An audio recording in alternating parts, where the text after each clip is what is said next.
الصلاة والسلام عليك يا سيدي يا رسول الله. الصلاة والسلام عليك يا سيدي يا حبيب الله.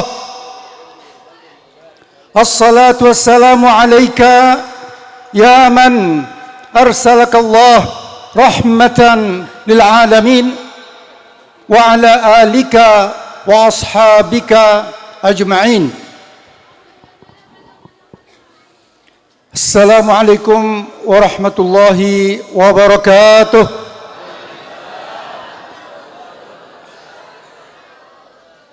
الحمد لله الذي قد أوجد من نوره نورا به عم الهدى سبق العوالم في الوجود بأسرها فالكل منه في الحقيقة مبتدأ. أشهد أن لا إله إلا الله وحده لا شريك له إلها واحدا وربا شاهدا. وأشهد أن سيدنا ونبينا محمدا عبده ورسوله وصفيه وخليله المبعوث رحمة للعالمين بشيرا ونذيرا ومعلما ومرشدا. اللهم صل وسلم وبارك وكرم ومجد وعظم وشرف وتمم على سيدنا وحبيبنا وشفيعنا وعظيمنا وقرة أعيننا ومولانا محمد النبي المصطفى والرسول المجتبى شمس الضحى وبدر الدجى ونور الهدى وعلى آل الطيبين الطاهرين المنزهين من كل عيب ورجس وردى وأصحاب الأكرمين المهتدين الأشداء على الكفار والرحماء بينهم تراهم ركعا سجدا ومن بهديه اهتدى وبسنته اقتدى ما هبت ريح صبا فأمالت الغصن الرطيب الأملدا.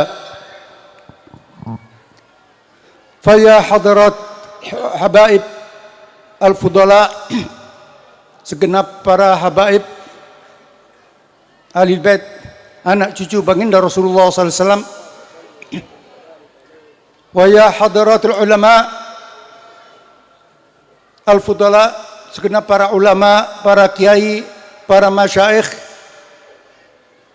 pak ustadz, ustadzah, pewaris ilmu baginda Rasulullah SAW, wabil khusus guru kita semua, Romo Kiai Abdul Syakur Fattah, beserta segenap keluarga, juga segenap santri-santriwati, ustadz-ustadzah yang ada di Pondok Al-Huda ini, yang dimuliakan Allah Subhanahu wa ta'ala, juga segenap hadirin hadirat tetamu baginda Rasulullah SAW, pecinta baginda Rasulullah SAW, dan insya Allah yang lebih penting lagi, mudah-mudahan kita semua insya Allah dijadikan sebagai orang-orang yang dicintai oleh baginda Rasulullah SAW. Amin ya rabbal alamin.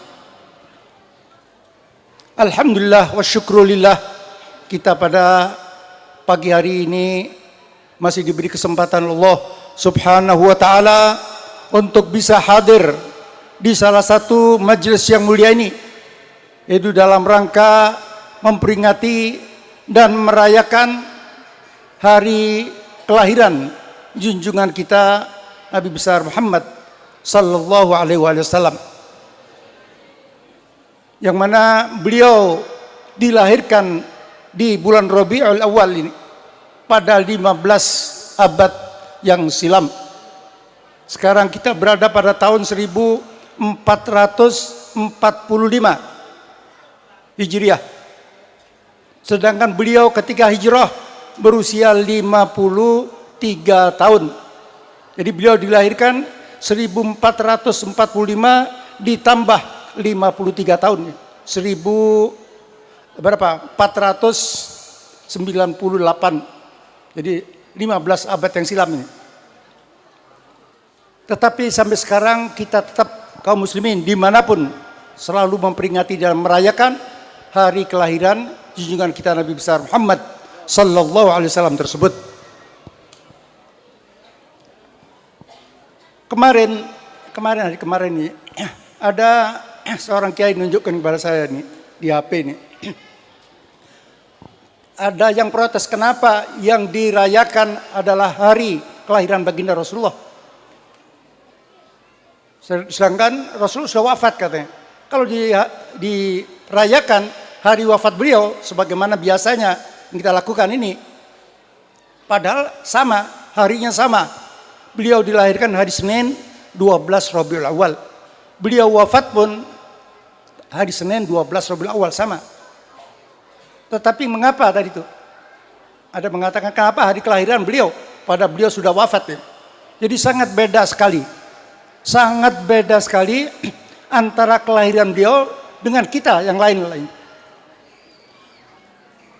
Sebab yang pertama yaitu kelahiran baginda Rasulullah SAW itu sudah dinanti-nantikan. Bukan saja oleh keluarga, bukan oleh manusia. Segenap alam semesta menanti-nantikan hari kelahiran baginda Rasulullah. Mengapa? Sebab beliau dilahirkan sebagai pembawa rahmatan lil alamin. Bukan untuk manusia, lil alamin. Segenap umat manusia. Jangankan para malaikat, jin, manusia, langit-langit, bumi, semua alam semesta ini mengharapkan rahmatan tadi itu yang dibawa oleh baginda Rasulullah SAW tersebut ya. Dan yang kedua yaitu baginda Rasulullah ini meskipun secara hakikatnya sudah wafat ya, tapi beliau sebetulnya hidup di alam barzakh dengan sempurna di sana. Dengan sempurna. Banyak hadis Rasul mengatakan tadi itu. Beliau mengatakan setiap ada orang memberi salam kepadaku, Allah mengembalikan roh kepadaku. Jadi dijawab langsung oleh Rasulullah SAW. Jadi selalu roh beliau itu bersama jasad beliau ada sini di alam barzakh. Sehingga kalau kita tasyahud akhir, kita mengucap assalamu alaika. Assalamu alaika harus ini. Jangan ikut yang Albani itu, yang diganti assalamu ala nabi, tidak boleh. Bagi kita tidak sah itu. Jadi assalamu alaika. Sebab baginda Rasulullah itu menjawab. Kita assalamu alaika, Rasul menjawab kita semua. Jadi Rasul berada di tengah-tengah kita. Wa'alamu anna fikum Rasulullah. Ketahuilah kalian bahwa di antara kalian, di tengah-tengah kita ini ada Rasulullah bersama kita. Apalagi dalam menghadiri majelis ini, maulid sebagaimana yang kita lakukan ini. Insya Allah rohaninya baginda Rasulullah hadir di tengah-tengah kita tadi ya. Insya Allah tadi ya. Jadi di sini baginda Rasulullah memang ada tadi itu. Jangankan baginda Rasulullah SAW, di dalam Al-Quran disebutkan wala tahsabanna alladhina qutilu fi sabilillahi amwata. Wala tahsabanna, jangan sekali-kali kamu mengira, nun takkid ats-tsaqilah, jangan sekali-kali mengira orang yang mati fisabilillah itu jihad mati, jangan keliru kamu kata Allah, salah. Bal ahyaun 'inda rabbihim yurzaqun. Tetapi mereka ini hidup di sisi Tuhan mereka, yurzaqun, mendapatkan rezeki, bukan sekedar hidup saja, yurzaqun. Ya tentu beda. Kalau rezeki kita di alam dunia ini ya makan rawon, sate, tapi kalau di alam barzakh beda. Tapi yurzaqun ini mendapatkan rezeki disesuaikan dengan dimensi alam barzakh mereka tadi itu. Juga dalam ayat yang lain, wala taqulu liman yuqtalu fi sabilillahi amwat bal ahya'un walakin la tash'urun. Jangan kalian mengatakan orang yang mati fisabilillah mati, tidak, keliru kamu kata Allah. Tapi mereka hidup, hanya saja kalian tidak merasakannya tadi. Itu para syuhada. Syuhada itu di atasnya masih ada tingkatan lagi, sedikit di atasnya anbiya al-mursalin, apalagi baginda Rasulullah sayyidul anbiya wal mursalin. Ini hidup, selalu hidup dengan sempurna di alam barzakh tadi itu ya. Jadi ini Rasulullah, jadi meskipun Rasulullah sudah wafat hakikatnya ini ya, jadi dunia, tetapi beliau hidup dengan sempurna di alam barzakh. Oleh sebab itu yang kita peringati ini bukan hari wafat beliau, tidak. Hari kelahiran beliau yang bawa rahmatan lil alamin tadi itu. Adapun kita manusia ini Ya kadang-kadang kita mengadakan haul dan lain sebagainya. Itu apabila orang yang meninggal tadi itu meninggalkan jasa-jasa bagi keluarga, bagi masyarakat, bagi agama ini, maka dirayakan hari wafat daripada mereka. Tapi bila yang meninggal ini seorang bajingan umpamanya, ya, seorang penjudi, pemabuk dan sebagainya, ya tentu tidak ada yang merayakan haulnya tadi itu ya. Mungkin hanya keluarga saja barangkali sana. Jadi orang yang dihauli ini biasanya orang yang jasanya besar terhadap keluarga, terhadap masyarakat, terhadap agama. Barulah nanti dirayakan nanti hari wafat daripada mereka tadi. Jadi beda sekali tadi dia. Dan kemudian di sini Rasulullah ini dalam keadaan hidup di alam barzakh ini hidup dengan sempurna. Ini mungkin sering kita mendengar barangkali ya, sering kita mendengar kejadian-kejadian yang mana menceritakan Rasulullah hadir di majelis-majelis semacam ini. Banyak sekali ini. Di antaranya mungkin ada 6 tahun yang silam itu di daerah Tegal sana. Ada Ustadz Imam Baihaqi itu menceritakan dia itu mempunyai majelis maulid ini, keliling. Di antara anggotanya ada seorang anak kelas 4 SD. Umur kira-kira 10-11 tahun, 4 SD ya. Ikut acara keliling maulid ini, keliling ini. Ustadz Imam Baihaqi tadi. Itu setiap waktu mau qiyam, baru qiyam gitu, beri pingsan anak ini setiap kali itu. Dikira dia penyakitan mungkin ayan atau apa dia. Suatu kali ketika di rumah ibunya itu bikin ini dapat giliran pengajian maulid ibu-ibu tadi sekitar situ. Nah, ini anak-anak tadi main di halaman rumah. Ketika mendekati mahalul qiyam, anak tadi di dekat pintu masuk ini ya, berdiri tegak ini, diam begini. Tiba-tiba sebentar lagi pingsan anak tadi. Itu waktu mahalul qiyam pingsan. Setelah mahalul qiyam sembuh lagi nanti di sini. Ditanya oleh ayahnya, ngapa? Pertama tidak mau ngaku dia. Tapi setelah didesak mengaku itu. Tadi Rasulullah datang tadi ini. Bersama para sahabat. Dan karena ini pengajian ibu-ibu, maka tadi itu ada Siti Khadijah, Siti Fatimah juga hadir katanya. Bisa tahu kamu kata ayah tadi itu. Nah, ya sebab mereka mengenakan ya, memberitahu kepada saya katanya. Itu setiap kali. Jadi bahkan kadang-kadang itu di masjid Jami' agak jauh dari rumahnya. Itu ketika mendengar mahalul qiyam itu di masjid suara ini agak jauh ya. Itu langsung pingsan dia. Itu menyaksikan dengan mata kepala sendiri itu. Jadi di sini insya Allah hatinya bersih tadi. Jadi bisa memandang wajah Rasulullah SAW ini. Juga pernah ketika ada putra saya kembar itu. Sekarang ada di Tarim sana. Itu ketika masih kelas 6 SD. Di Jalan Sarangan ini, dekat rumah saya. Itu ada malam-malam ada temannya kirim pakai SMS itu. Coba tanyakan kepada ayahnya, sudah tanya kepada saya, apakah orang kalau mimpi Rasulullah itu benar katanya. Saya suruh jawab anak saya, katakanlah pasti benar. Sebab dalam banyak hadis sahih dikatakan, man ra'ani fil manam faqad ra'ani fa inna syaitana la yatamatsalu bi. Dalam dikatakan man ra'ani fil manam faqad ra'al haq. Jadi barang siapa melihat diriku, mimpi bertemu aku kata Rasulullah dalam tidurnya, faqad ra'ani, maka benar-benar dia telah melihat diriku. Fa inna syaitana la yatamatsalu bi. Sebab syaitan itu tidak berani menyerupai Rasulullah. Syaitan tidak diizinkan oleh Allah untuk mengaku dan menyerupai baginda Rasulullah SAW. Padahal syaitan mengaku siapapun berani. Ngaku Tuhan sering di tempo hari yang di Jakarta itu. Ahmad Musaddiq dia katanya dapat wangsit dari Tuhan. Itu setan itu dia. Ada Lia Eden yang aku dari Jibril itu. Jadi setan mengaku siapapun berani dari itu. Tapi mengaku sebagai baginda Rasulullah tidak berani dan tidak diizinkan Allah Subhanahu wa taala. Jadi saya bilang insya Allah benar yang dilihat ini. Sebentar lagi kirim lagi SMS lagi. Ada yang mengatakan katanya. Ada yang mengatakan bahwa tidak semua orang bisa mimpi bertemu Rasulullah. Hanya orang pilihan saja. Saya katakan jawab ini, benar kan ya? Dan kamu yang mimpi tadi itu teman ini, insya Allah termasuk orang pilihan tadi itu. Pada kelas 6 SD tadi itu, bukan ibtidaiyah, bukan sekolah madrasah, bukan pondok ya. Itu, tapi karena hatinya bersih tadi itu. Dan mungkin makanan yang dimasukkan ke dalam mulutnya ini makanan yang halalan, thayyiban, sehingga bersih hatinya tadi itu. Jadi bisa mimpi Rasulullah padahal sekolah kelas 6 SD ya, di Sarangan sana tadi itu.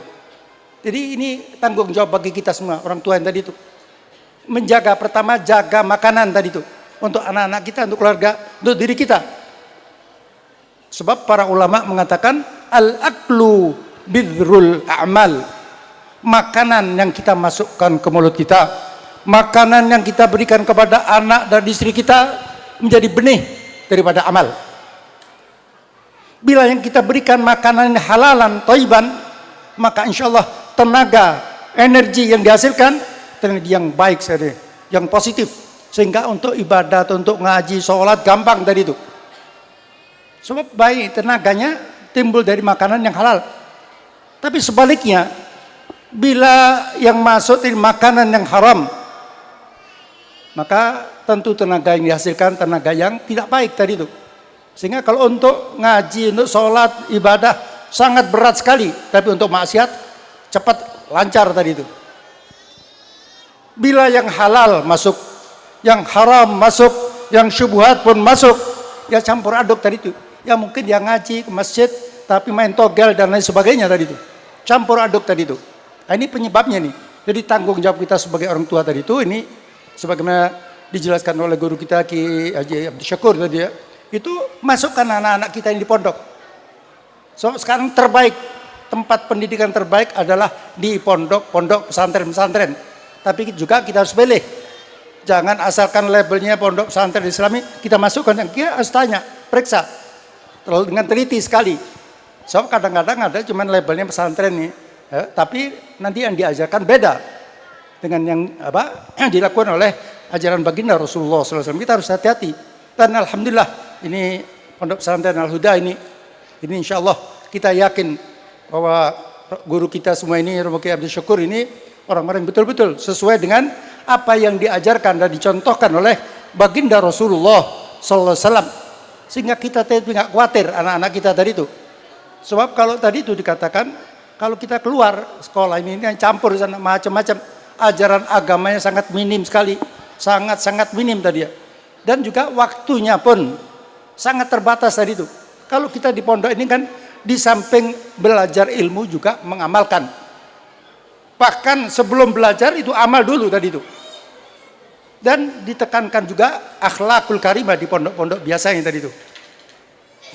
Ya, sebab kalau ilmu saja itu tapi akhlaknya nggak ada, amalnya nggak ada, itu sangat bahaya sekali. Di dalam athar dikatakan an-nasu kulluhum halka illal alimin.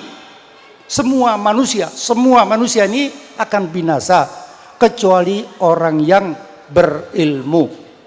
Jadi semua binasa kecuali yang berilmu. Wal alimun kulluhum halka illal amilin.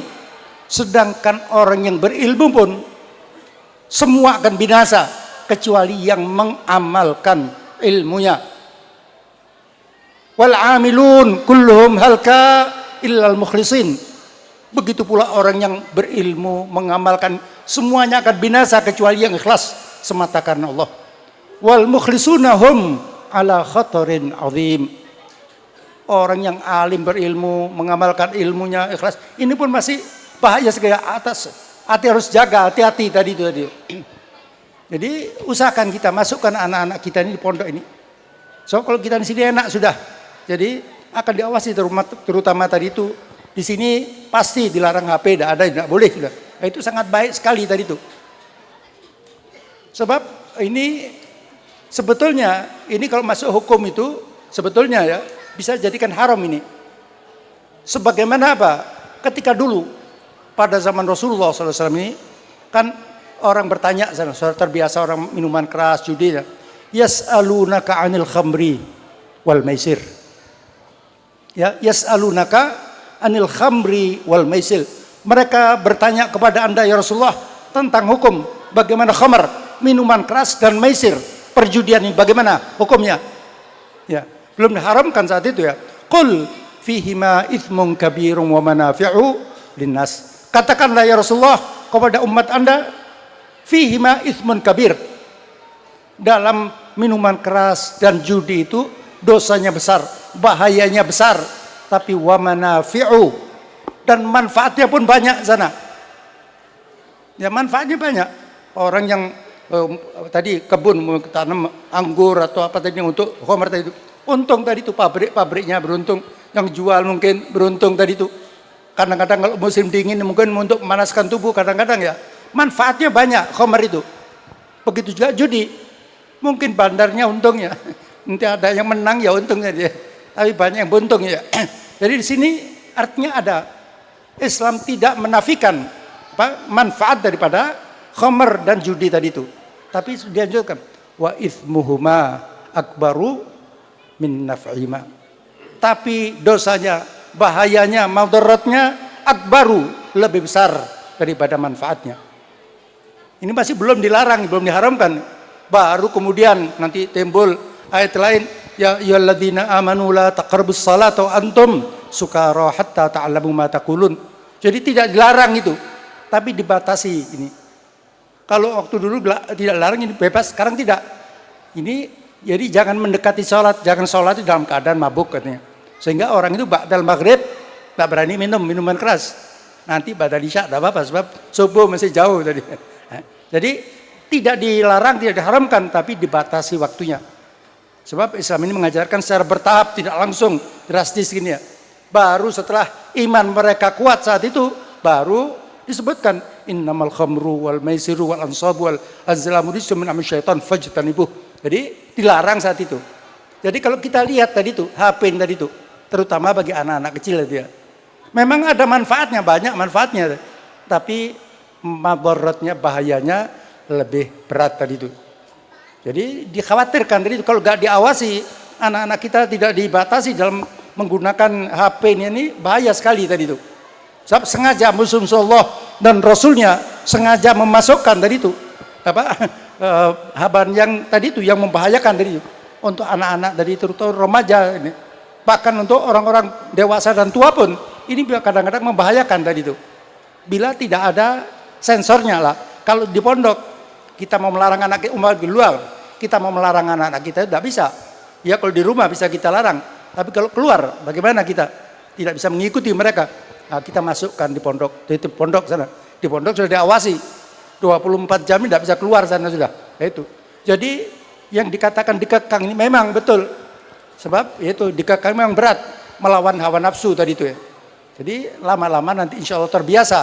Anak-anak kita sudah terbiasa tadi mengekang diri, menguasai hawa nafsu, diisi dalamnya dengan ilmu-ilmu agama, ditunjukkan tentang ini bagaimana akhlakul karimah daripada baginda Rasulullah SAW ini. Insya Allah nanti dari dalam sudah ada tamengnya, sudah ada pertahanannya sini, sehingga dilepas dimanapun insya Allah tadi itu sudah ada bentengnya tadi itu. Nah ini yang penting, kita masukkan anak-anak kita ke pondok-pondok tadi. Adapun di rumah, nah ini ya tanggung jawab dari keluarga tadi itu. Sebab di pondok ya nanti di rumah bagaimana? Nah, ini tanggung jawab dari kepala keluarga sini. Yang sering saya katakan itu bahwa di sini bahwa kepala rumah tangga, ayah ini paling tanggung jawab tadi itu. Terutama tadi memilihkan calon ibu yang baik, mendidik, memberi makan yang dengan makan halal, thayyib dan lain sebagainya. Nah, kemudian setelah itu ibu ini adalah tanggung jawab ini. Tadi orang ayah memilihkan ibu yang baik tadi itu. Al-ummu madrasatun in a'adatta laha a'adatta jilan thayyibal araqi. Ibu itu adalah madrasah yang pertama, yang utama, terutama bagi putra-putrinya tadi itu. Bila kamu wahai para suami, para bapak-bapak ini, kepala rumah tangga, in a'adatta laha, bila kalian kita mempersiapkan madrasah ibu tadi dengan baik, mencarikan ibu tadi bagi anak-anak kita ini, itu dengan ilmu yang salihah, maka insya Allah berarti kamu telah mempersiapkan suatu generasi yang thayyibal araqi, yang baik budi pekertinya. Jadi sekali lagi kita kembalikan, jadi pondok adalah benteng ini terakhir daripada kita, agama kita, untuk diri kita, untuk anak-anak kita terutama. Jadi masukkan anak kita ke pondok sudah. Bisa masuk pondok, andai kata nanti ya umpamanya setelah ibtidaiyah tidak apa-apa, tidak pondok umpamanya. Tapi kalau sudah tamat dari ibtidaiyah itu usahakan harus mondok dari itu. Sebab banyak para guru-guru pondok yang mengatakan waktu terbaik untuk menitipkan anak kita ke pondok itu ya setelah bisa mandiri. Kalau masih terlalu kecil itu kesian nanti tidak bisa. Kecuali di sana ada yang ngurus ya. Tetapi yang terbaik itu setelah ibtidaiyah. Biasanya belum terkontaminasi ini, belum kena polusi ini yang ada di sekitarnya tadi itu. Tapi kalau mondoknya nanti setelah SMP itu sudah agak sulit nanti, beda nanti dengan anak yang mondok masih kecil tamat ibtidaiyah atau itu. Mondok itu tentu pengaruhnya sangat besar sekali, beda dengan apabila anak kita sudah SMP. Tapi bukan berarti kalau sudah SMP tidak usah mondok, tidak, tetap saja. Sebab kadang-kadang orang ini meskipun kadang-kadang sudah tua mondok, ya nggak apa-apa tadi itu. Sebagaimana ada cerita nih, orang mondok itu umurnya sudah 45 tahun ini, baru mondok ini. Jadi sini ada ceritanya di Suriah sana itu ya, dari sini. Jadi di sana memang ada ya, tapi marga Al-Haffar yang ada di Suriah itu saya tambah cerita sedikit aja. Itu Al-Haffar ini marga, arti Haffar itu penggali kubur di sana. Jadi ada seorang penggali kubur di sana, siapa? Itu menggali kubur tiap hari di sana. Suatu hari datang seorang wanita di sana. Wanita itu pesan supaya dibikinkan kubur ini. Ternyata sebentar yang mengantarkan sedikit, sebab mungkin orang ini melarat tadi, wanita tadi ya yang mengantar sedikit ya. Jadi Haffar tadi itu penggali kubur ikut bantu nurunkan tadi itu. Begitu jenazah diletakkan dalam kubur, berubah alam kubur menjadi seperti taman-taman surga gitu, luar biasa. Ada dua orang ini pengendara kuda datang sana mengambil jenazah tadi itu. Pingsan tadi itu, penggali kubur tadi itu. Nah, dinaikkan sama orang, naikkan tadi, cerita panjang. Cuman itu tadi dinaikkan ya, sudah cerita ada, ceritanya orang nggak percaya ini mungkin ada orang pingsan, nggak capek atau bagaimana sudah. Berapa bulan kemudian, dalam dua itu 9 bulan kemudian dikatakan datang lagi ibu tadi itu, pesan lagi tadi itu, seperti ibu yang tempo hari itu kan, pesan lagi kubur lagi kan, buatkan ya. Yang datang juga sedikit nggak ada, dia juga ikut turun sana. Dia sudah niat dalam hatinya, saya akan kuat, tidak akan pingsan katanya. Mau lihat apa kejadiannya, apakah sama dengan yang dulu atau tidak tadi itu. Sudah dikuatkan hatinya sudah. Ternyata benar, begitu diletakkan di sini sudah berubah. Kubur yang sempit tadi menjadi kebun-kebun yang indah sekali datang tadi itu. Dilihat ya, diangkat jenazah tadi oleh 2 pengendara kuda tadi masuk. Itu kemudian itu bangun dia cari ibu tadi itu, mana tadi? Kebetulan ada ibu tadi juga. Kemudian dia tanya, "Bu, maaf saya mau tanya, siapa yang meninggal tadi itu?" katanya. "Kenapa?" katanya. "Saya cuma tanya, ingin tahu saja." Ya, itu putra saya. Yang dulu katanya, yang kira-kira 9 bulan yang lalu, iya juga putra saya itu. Apa kerjaan mereka ini apa ini? Ya diceritakan begini. Kalau yang dulu itu katanya itu sedang mondok anaknya tadi. Kalau sekarang ini sedang mondok ya, nyantri sudah. Jadi mondok itu. Ya, itu terus ceritakan, dia ceritakan itu. Lain sekarang ini apa yang tadi meninggal apa itu? Oh itu masnya, saudaranya. Mondok juga? Oh tidak, itu tukang kayu katanya. Tukang kayu hanya dia itu kemudian yang membiayai anaknya mondok tadi itu. Jadi diberi kemuliaan yang sama tadi itu. Begitu juga kita insya Allah. Orang tuanya yang mondokkan anaknya juga insya Allah dapat tadi itu. Jadi semua yang bantu dapat semua tadi. Kemudian sudah dia pulang ngomong sama istrinya, sudah saya mulai sekarang sudah mau belajar agama. Tidak mau berhenti. Jadi tukang gali kubur berhenti tadi. Itu. Kemudian dia itu datang ke Syekh di Masjid Masjid, ada masjid, datang sana kemudian bilang, "Ya Syekh, saya mau belajar ke sini." "Umur berapa kamu?" "Ya 45 tahun, baru mau belajar tadi." "Kok baru sekarang telat ya?" Diceritakan kemudian. Akhirnya jadi orang alim luar biasa tadi itu. Ini tadi itu penggali kubur itu. Dan sampai sekarang pun keturunannya banyak, para kiai-kiai di Suriah sana. Marganya itu Al-Haffar tadi itu. Ikut kakeknya tadi Al-Haffar tadi. Jadi di sini kita menyekolahkan, masukkan anak kita di pondok tadi belajar agama, insya Allah pahalanya sama tadi itu. Dan nanti untung bila anak-anak kita telah keluar dari pondok, kita meninggal dunia, kirim terus pahalanya mengalir terus kepada kita tadi itu. Idza mata ibnu Adam in qata amaluhu illa min thalath, sadaqatin jariyah au ilmin yuntafa'u bih aw waladin salihin yad'ulah. Jadi insyaallah anak kita akan terus tadi semua amal ibadahnya, doanya terus ini insyaallah ngalir kepada kita semua tadi dia. Jadi marilah kita ini usahakan kita memasukkan anak-anak kita, putra-putri kita ke pondok-pondok pendidikan Islam yang benar-benar. Dan kalau yang dekat sini masukkan sini.